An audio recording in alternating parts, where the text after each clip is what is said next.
Nous pouvons assister à des conférences, à toutes les réunions, comprendre mentalement tout ce qui est dit, et s'en aller avec ces choses dans nos pensées, ou les avoir dans nos carnets, et puis devoir revenir à une autre conférence pour obtenir davantage, et puis à une autre, et encore à une autre. Nous regardons en arrière sur toutes ces années de conférences, et nous nous mettons à dresser l'inventaire, et nous nous poserons la question, quel est le résultat de tout ceci?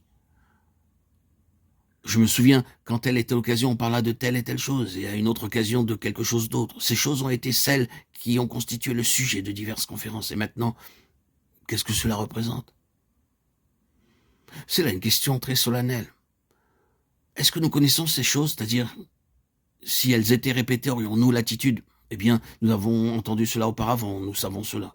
C'est ce que nous voulons dire par toujours en train d'apprendre, toujours en train d'apprendre, sans peut-être jamais parvenir à la connaissance de la vérité, dans le sens dans lequel ce mot connaissance est utilisé.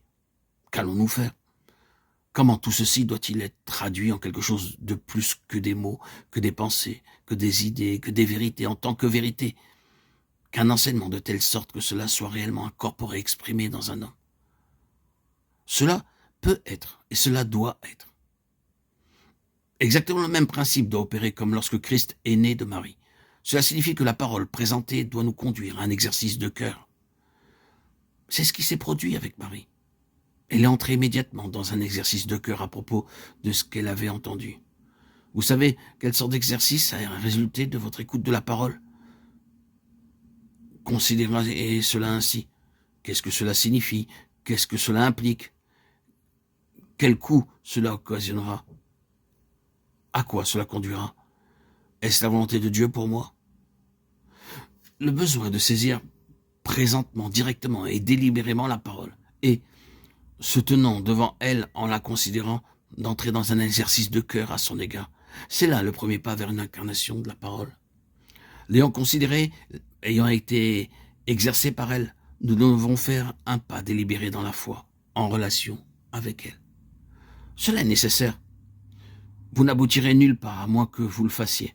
Lorsque vous étant tenu devant cette parole, l'ayant pesée, l'ayant considérée à la lumière de la volonté de Dieu pour vous, et étant parvenu à une position, vous prenez une attitude délibérée. Si elle doit être envers le Seigneur, l'attitude doit être la suivante. Je suis la servante du Seigneur. Pour votre part, vous direz, je suis le serviteur du Seigneur. Et qu'il me soit fait selon ta parole. Je ne sais pas comment cela peut se faire, cela semble une chose impossible, trop élevée pour moi. Mais qu'il en soit ainsi, en ce qui me concerne. C'est cela la foi de Marie. Marie ne s'est pas tenue en arrière, disant « Ah bien, c'est une merveilleuse révélation, bien trop grande pour moi, je ne crois pas qu'elle puisse se réaliser, je ne peux pas réellement l'accepter. » Toute merveilleuse et entièrement impossible qu'elle était sur toute autre base que celle de Dieu, avec l'absolue impossibilité de son existence sur quelque base naturelle que ce soit, elle répondit néanmoins qu'il en soit ainsi. C'est cela la foi. Marie nous l'enseigne. Ce n'est pas selon ce que je pense être possible, ce que je sens être possible, ce qu'il me semble être possible, mais selon ta parole. C'est selon la parole. Et cette parole n'est pas une chose impossible. Si tu as parlé, tu ne prononces pas des impossibilités. Tu ne mets pas au défi avec des impossibilités. Qu'il me soit fait selon ta parole. Ce qui est demandé, c'est un engagement de foi, un acte délibéré de foi, en relation avec la parole.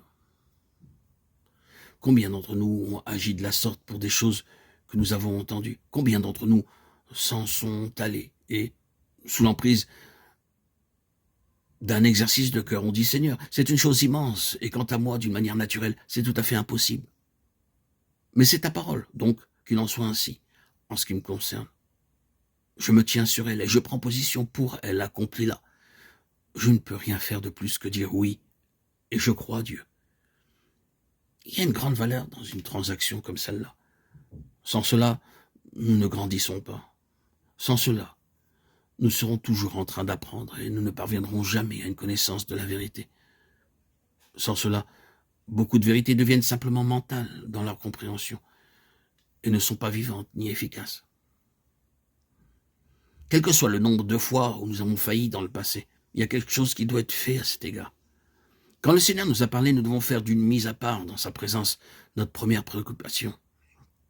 Vous ne vous rendez pas compte du brisement de cœur que cela représente pour celui qui a donné libre cours à cette parole, de constater que presque avant qu'il ait fini son message et que la réunion soit terminée, les gens parlent de toutes les banalités de leurs affaires domestiques et professionnelles, de choses qui peuvent très bien attendre. Ce n'est pas comme s'il s'agissait de quelque situation critique ou sérieuse dont il fallait s'enquérir.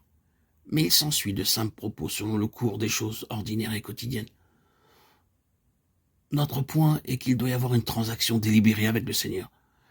Si cette parole doit devenir une expression de Dieu dans une vie, et Dieu ne peut jamais être satisfait avec quelque chose d'autre, Dieu ne peut jamais être satisfait avec de simples déclarations, mais seulement avec l'homme, comme une expression vivante de ses paroles.